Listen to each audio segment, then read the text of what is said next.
There is precious little we know about fen'harel. They say he did not care for our people. Our gods saw him as a brother and they trusted him. And the Forgotten Ones trusted him. Fen'harel plotted the betrayal of all the gods. They trusted fen'harel. And they were all of them betrayed. Welcome, patrons. Two shadowed spheres among stars, an eclipse as fen'harel stirred. As prophesied by the emerging compendium in Dragon Age 2, there was a solar eclipse here where I am in America this week, so here I am talking about Solas. And while I'm making this video before the event, because I'm going to be out of town for some eclipse chasing, I hope but also doubt that BioWare did something cool for the eclipse, because how fucking rad would that be? What if Dragon Age 4 was announced on Monday? They would have called that shit in Dragon Age 2! But as I highly doubt that happened, I decided to make that little statement a little bit true. So let's go stir up some fen'harels and talk about what we know on Solas. The Liar. Before going into his history, I want to touch upon his reputation, and something that I know a lot of people aren't going to agree with me on. I sincerely believe that Solas is not a liar. In fact, he's a pretty terrible liar. Now, he's very dishonest. And, oh lord, is he dishonest. The way he words things may lead you to believe something else, but the words he says are not untrue. I would argue that out of all of his dialogue, we have heard him lie once. I had forgotten how I missed court intrigue. You missed court intrigue? When were you at court? Oh, well, never directly, of course. An elven apostate is rarely invited to speak with empresses and kings. This is the only time in the game, that I can remember at least, where Solas is noticeably caught off guard, and one of the few times he disapproves of your questions, because you caught him. He became too loose with his words and you were able to catch him in his dishonesty. Solas tells us few things about his past, but I think he did tell us truthfully about it. He just didn't happen to mention it was probably about 8,000 years ago. As such, I'm going to report on them like they are true, although who knows, perhaps I've just been fooled and all this will be proven false in a few years, but well. The Dread Wolf.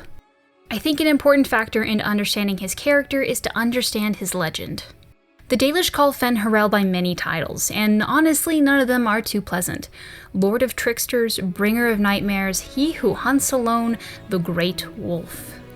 The Dalish don't view fen'harel as pure evil, that title goes to the Forgotten Ones, but they do view him as a great adversary. Why? Because fen'harel is remembered as the person who locked away the elven gods. The basic story goes like this. There were two groups of gods, the creators, who we know as the gods that the Dalish elves worship, and the Forgotten Ones. Both groups warred with one another. Fen'harel was unique to this equation, as although he was kin to the creators, the Forgotten Ones seemed to know him as a friend as well. And this is where the tales start to split apart, details varying by who tells the tale. Some say a great weapon was involved, some say that it was a move to control a fade, but for the most part it happened to stop the war. Fen'harel tricked both sets of gods and locked them away, the Forgotten Ones in the Abyss and the Creators in the Fade. Because of this, they were unable to save Arlathan from the Tevinter Imperium and the Elven nation crumbled, and fen'harel is said to have watched all of this from far away, laughing in glee. There are a few tales that the Dalish tell about fen'harel, most having to do with a famed trickster god being asked to help with the goal. Although he does help with the goal, it's usually at a high price or at the expense of the asker.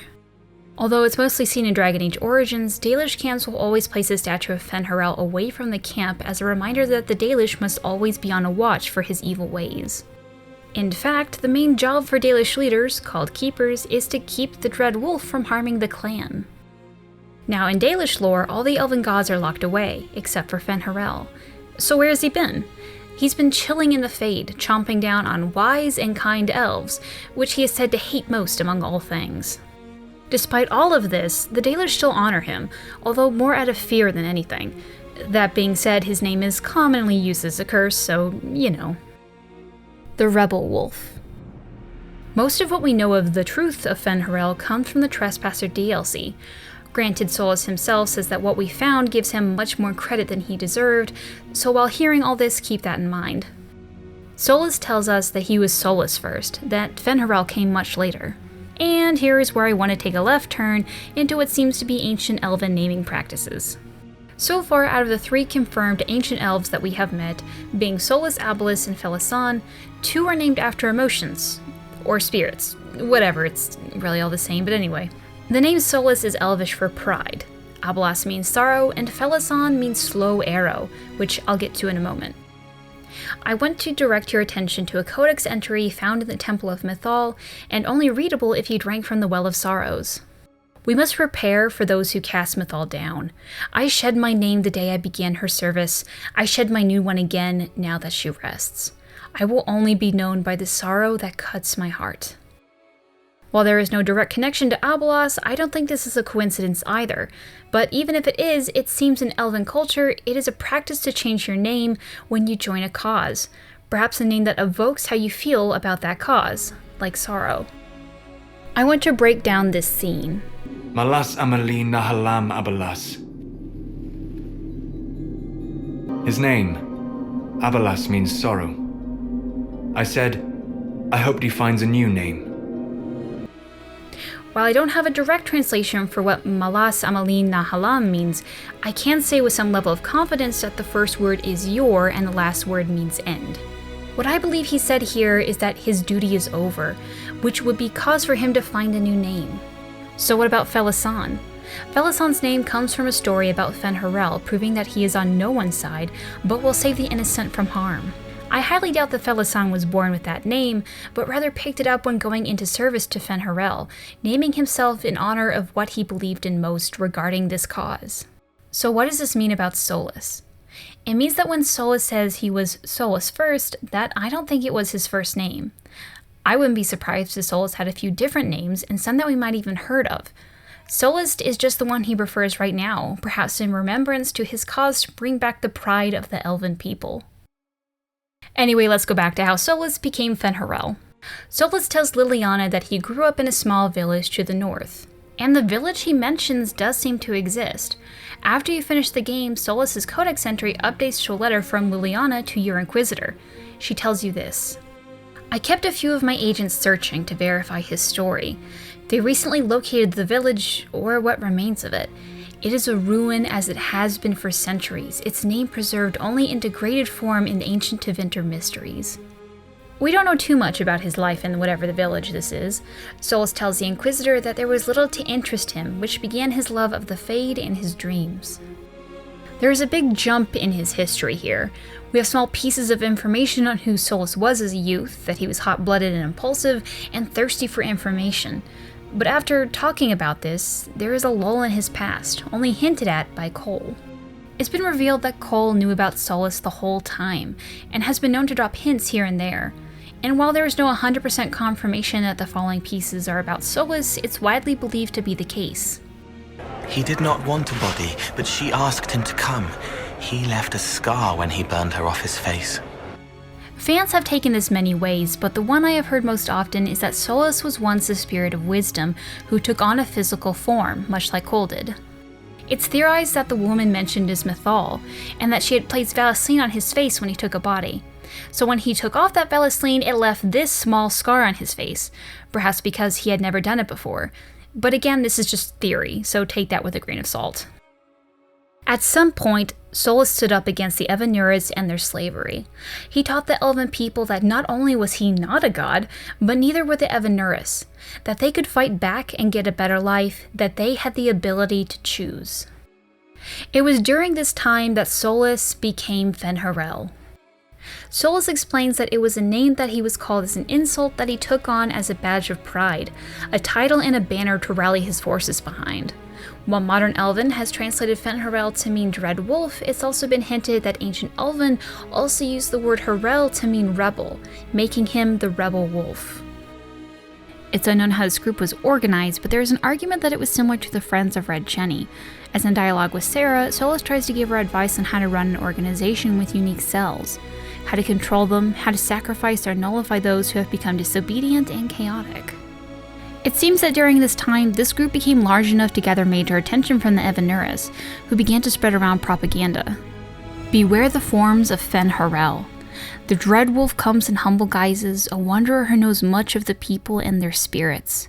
He will offer advice that seems fair, but turns slowly to poison. Remember the price of treason, and keep in your heart the mercy of your gods. It's unknown how this relates to the war that Solas talks about, which prompted him to creating the Veil in the first place, or what this war was even about. Either way, Solas mentions that he created the Veil because every alternative was worse. But whatever the reason, I don't believe Solas was ever confident in that decision. He broke the dreams to stop the old dreams from waking. The wolf chews its leg off to escape the trap.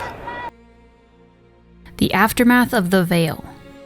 After the Veil went out, we are not quite sure what happened to Solas. We know he went into Euthanera, which is some sort of long sleep that was practiced by ancient elves, and which in some stories is used as a healing period. We know that he slept for most, if not all the time between his Veil nap and when DAI starts, although it is possible that he could have woken up at some point and then fallen back asleep. During this dreaming period, it suggested that Solas was still able to walk the Fade, which is how he knew so much of more modern history and probably the language as well. Another thing to mention is that old practices of Euthanera are described to need people to take care of the sleeping bodies, cleaning them and giving them a combination of water, herbs, and honey to sustain themselves on, or else they would die. Which, hey, doesn't that kind of sound like tea? But there were also elves who were able to sustain themselves on energy of the Fade and reach what is described as perfection, and they did not need to be taken care of. So while I would personally bet that Solas was able to reach this perfected state, it's also possible that he didn't, and that for the past few thousand years he had needed few servants to keep him alive. In Trespasser, he mentions that he woke up a year before the start of Inquisition, and we aren't quite sure what he did in that year. Solas mentions that he had some run-ins with Dalish clans, so it's possible that he tried to connect with more modern elves, but honestly this is all speculation at this point. Something that I want to bring up is that this was probably a very emotional time for Solas. He sacrificed everything to help his people, and from the Fade, helpless and unable to do anything, he got to watch as his people and his nation fell, were enslaved, and reduced to ashes of what they once were. Solas is a man of action, and this might have been the first time he was unable to do much, if anything at all. Here is also where I want to talk about this line spoken about Solas by Cole. His friend had to die because he thought they were people. A slow arrow breaks in the sad wolf's jaws. The quote is talking about why Solas killed Felasan in the Fade at the end of Masked Empire. I don't want to excuse Solas for thinking these things, but I also think it's important to know why he did. This is now venturing into my own personal beliefs, but I believe it's easier to change a person's heart once you understand it. Solas sacrificed everything to help his people, and things still didn't work out. He tried his best, and it didn't work. Solas' main goal was to stop the people from being enslaved. And they were anyway. While we don't know too much of the fall of Arlathan, I at least want to point out the fall of the Dales. In the Jaws of Hakon DLC, we learn that the Dales didn't fall because the Chantry got pissed.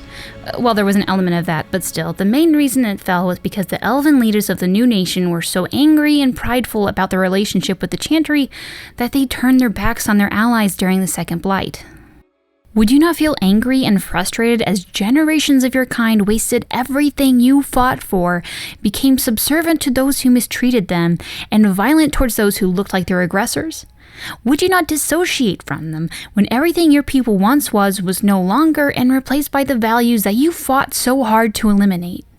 Again, I want to reiterate this doesn't excuse or validate his way of thinking, but you can see the progression of a small seed of despair and fear turn into hatred and dismissal of the entire world. The Apostate. The first glimpse of the Apostate Solas that we get is actually during the cinematic trailer for Varric. See, there he is all the way in the back. This is confirmed later in Solas' Codex entry, in which Liliana says that Solas was in a small village at the time of the breach. Liliana reports that when the Inquisitor was shown to have survived the blast and brought back to Haven, he turned himself in, so to speak, turning himself and his staff over to promise to help relief efforts with his known magic. Solas would describe himself as saying he was not Dalish nor circle trained, and he spent most of his life learning magic tied to the Fade and spirits. He would ask to be able to study this new survivor in one rift. Solas himself tells a friend of Inquisitor that at this time he was looking for a way to seal the breach, but he was not hopeful it would work, saying that he was about to flee the scene when the Inquisitor awoke and was able to seal the first rift. No matter what your Inquisitor's opinion on him was, when the Inquisition needed a new home, Solas was there to help, bringing us to Skyhold, which we would later learn used to be his, in some form at least, and perhaps was even the place where the Veil was created. World of Thetis Volume 2 gives us a little more insight as to what the others of the Inquisition thought of him. While I encourage you to go and read on your own, here are the highlights. After the explosion of the Temple's sacred ashes, Solas was quick to tell them that there was some sort of artifact at work to cause it, and that it should be found as soon as possible before it caused too much damage. Although we now know that Corypheus had the orb all along, we can see Solas manipulating the fledgling Inquisition to find his orb, and although he is technically correct that it should be found before it caused too much destruction, he didn't mention that he would use it as such as well. Solas was known as having an extensive knowledge of history, and more than Elven history as well, with even Morgan saying the things he knows are uncanny. His belief that spirits were just as people are also made him noteworthy in the Inquisition. Cullen reporting, a demon might kill him someday, but it will never possess him. He's too much like they are. He was also supposed to be very skilled with difficult magic, a subject that Varric described as, I think he felt sorry for me for not being able to touch the Fade. As far as his personality, Solas is described as quiet and not really comfortable around people. The Skyhold kitchen staff are said to recall him eating very little and being very picky about his tea. The last interesting thing of note here is on his murals that he made in the Skyhold Rotunda. It seems that he preferred to observe and assist in great achievements rather than garner praise for those achievements himself. This also brings up the fact that Solas has often portrayed himself as a wolf rather than an elf, with these two murals from Trespasser being the few times he is actually seen as himself. Your Inquisitor can take 3 different paths with Solas, as a friend, as an enemy, and as a lover.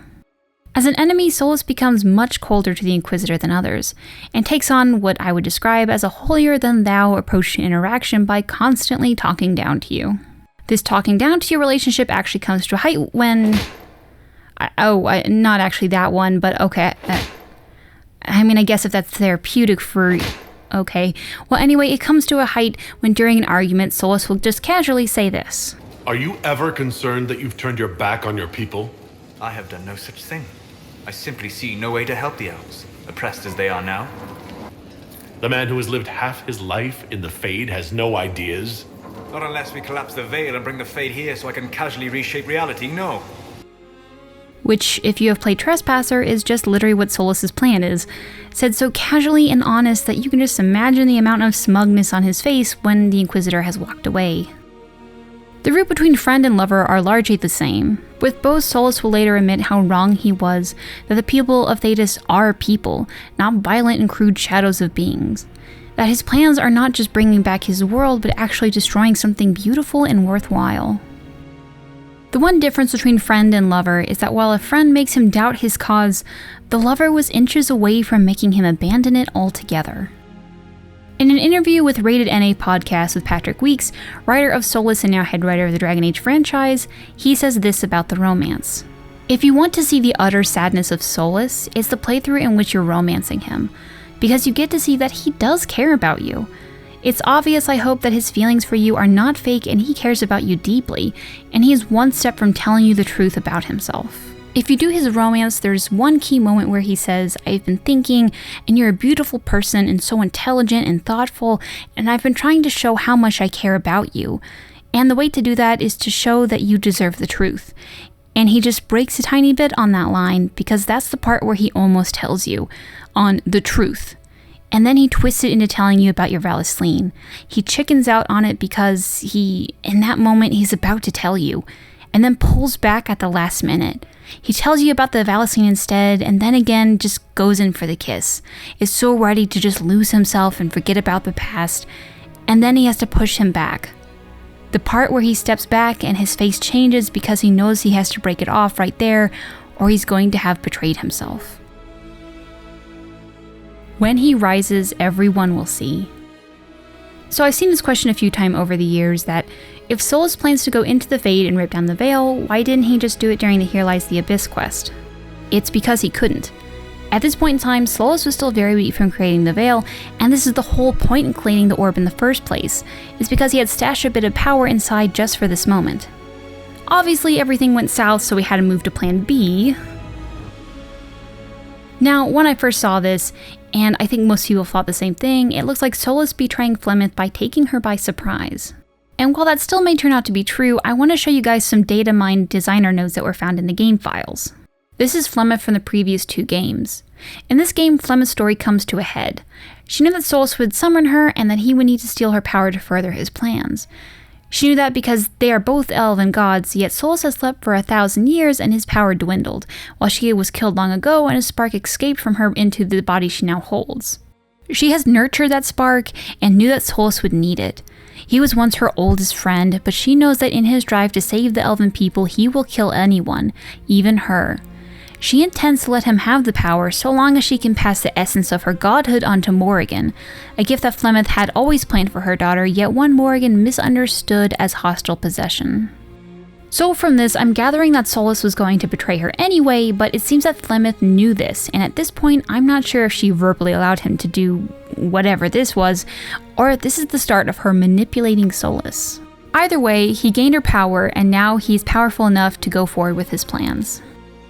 So while Solas knows everything about the Inquisition, we as players know a bit about his organization as well, although honestly not that much.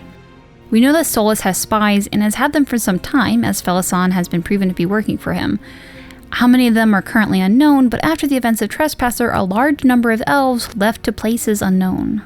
What we aren't certain of is that if these elves are ancient elves trying to restore their home, or modern elves who are just tired of the world. That being said, I'm putting my money on ancient elves, as in the novel of the Masked Empire, it was hinted that Felisan knew so much elven history because he had lived it. We also know that he plans to bring down the Veil, and that even though it's supposed to bring back the evil elven gods, he has plans, whatever that means, for that as well. Despite that though, there is some compassion in him. He helped save Thedas from Qunari invasion that granted he helped cause, because he wanted its people to be free of it, to have some years of peace. He saved the Inquisitor even if they were an enemy because the people of Thedas needed them, and he wants to give them a fighting chance. Even if Solas' mind was not changed by your Inquisitor, there is some honor to Solas' character. He respects Thedas enough to kindly send them a message that he is going to destroy it. And he is confident enough to talk as if this warning will not change his plans at all, that Thedas at his best cannot stand up to him. But what I want to bring up here is Sandal. In Dragon Age 2, if you talk with Sandal enough in your home, he will say this. One day the magic will come back. All of it. Everyone will be just like they were. The shadows will part, and the skies will open wide. Huh? What's this? When he rises, everyone will see. Known in the Dragon Age community as Sandal's prophecy, what I am most interested in is that Sandal doesn't say magic could come back, he says it does. And if that is Solas' whole plan, perhaps Dragon Age 4 isn't about stopping Solas' taking down the Veil, but rather mopping up the mess from the aftermath. And that, dear patrons, is all that we know of the Dread Wolf.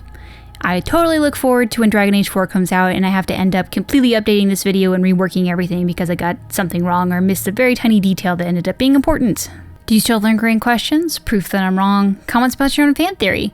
Feel free to tweet me at @Gilderthon on Twitter or send a PM to user Gillenon on Reddit. Armelana Durtavaran, Rivas Veranaris.